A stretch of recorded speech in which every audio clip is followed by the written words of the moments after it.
la crise de l'euro en Grèce et un malaise social grandissant, comme en Espagne avec près de 5 millions de chômeurs, et dans ce contexte, plusieurs avancées ont été réalisées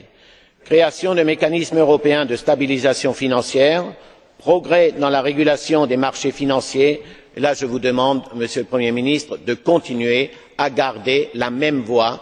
pour aboutir à ces régulations, ou encore la préparation du service européen d'action extérieure. Mais il est difficile d'attribuer à telle ou telle présidence tournante, présidence du Conseil européen ou Parlement, le mérite de ces mesures positives, d'ailleurs contrebalancées par plusieurs revers ou retards. Et vous l'avez souligné, je pense en particulier à l'annulation du sommet États-Unis Europe, qui a été une occasion perdue de relancer un partenariat transatlantique indispensable.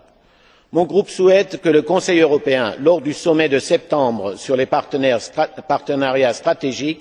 rattrape le temps perdu et prône la mise en place d'un marché transatlantique qui est sûrement une piste sérieuse pour générer sur nos deux continents croissance et emploi. Mesdames, Messieurs, l'importance des enjeux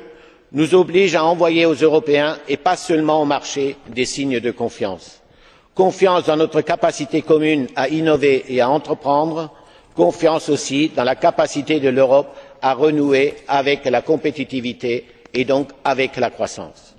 Pour parvenir à ces résultats, chacun de nos États membres doit jouer sa partition et s'inspirer des meilleures pratiques de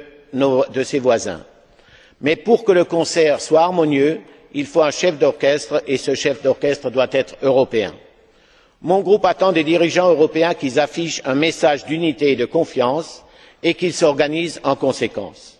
Mon groupe attend aussi que la méthode communautaire prévale sur la méthode intergouvernementale dont la crise actuelle a montré ses